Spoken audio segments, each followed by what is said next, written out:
Hi friends, Pandi store அடுத்து என்ன நடக்க போகுதுன்றதை இந்த ஒரு வீடியோவில் ஒரு குட்டி ப்ரெமோவாக பார்க்கலாம் வாங்க. இங்கே எல்லா பொருளையும் ஏற்றிட்டு வந்துடுவாங்க. ஏற்றிட்டு வந்ததுமே செந்தில்கிட்ட வந்து இது இங்கே எங்கே இருக்கணுன்றாங்க. இந்த டிவி இந்த ஏசி மட்டும் வந்து வேறு எங்கேயாச்சும் வச்சிடலாம், கரண்ட் பில்லெல்லாம் சும்மா வரும், நிறைய வரும் அப்படின்ற மாதிரி சொல்லுவாங்க.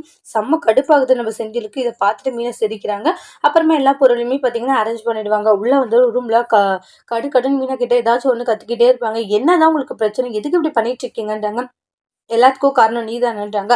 பண்றதெல்லாம் பண்ணிட்டு ஒன்றும் தெரியாது அப்பாவி மாதிரி இருக்கலன்றாங்க. எங்க நான் எதுவும் பண்ண கிடையாது சரியா, சும்மா தேவையில்லாம காரணத்தை வந்து என் மேல வந்து திசை திருப்பாதீங்கன்றாங்க. நீங்க பண்ண ஒரு வேலை அப்படின்னு சொல்லி ஆர்குமெண்ட் பண்றாங்க.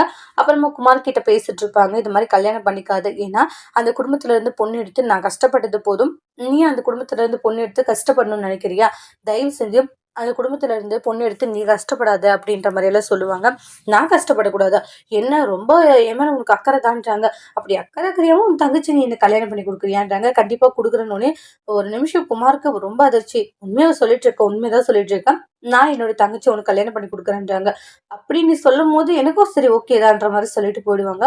அதுக்கப்புறமா தான் வந்து நம்ம இப்படி அவசரப்பட்டு சொல்லிட்டோமேன்ற ஒரு ஃபீலிங் இருக்கு. அதுக்கப்புறம் வீட்டுல வந்து பழனி இந்த விஷயமா சொல்லி பயங்கர பிரச்சனை எடுத்து கோமாதி இருந்துட்டு, டே சரவணா எப்படிடா நீ அவங்ககிட்ட அப்படி சொல்லலான்றாங்க. அம்மா ஏதோ ஒரு இதுல சொல்லிட்டோம்மா, அவன் அந்த குடும்பத்துல பொண்ணு எடுத்து கஷ்டப்படக்கூடாதுன்றதுக்காக சொன்னான்ட்டாங்க. டே அவன் கஷ்டப்படுறான், எப்படியும் ஒண்ணு போயிட்டு போறான்டா, அதுக்காக அரசியை கல்யாணம் பண்ணி கொடுப்பேன்னு சொல்லுவியான்றாங்க. அண்ணா இப்படி சொல்லுவேன் நினைக்கலன்னுட்டு அரிசி அழுதுகிட்டே உள்ள போறாங்க. அரிசி அரிசி நான் சொல்றது கேளுன்னு எவ்வளவு சொல்றாங்க.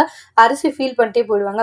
ஃபீல் பண்ணாது வேற என்னடா பண்ணுவா, நீ எவ்வளவு பெரிய கேவலமான ஒரு விஷயத்த சொல்லிட்டு வந்திருக்கு தெரியுமா, போய் பெய்யும் அவ யாரு எப்படிப்பட்டவன் தெரிஞ்சு வந்து நம்ம வீட்டு பொண்ணு அவனுக்கு கல்யாணம் பண்ணி கொடுக்குறேன்னு சொல்லி வாக்கு கொடுத்துட்டு வந்திருக்கன்ட்டு கோவப்பட்டு சரவணன் கிட்ட சண்டை போடுறாங்க. அதோட இந்த ப்ரெமோவை முடிச்சிருக்காங்க. தேங்க்யூ.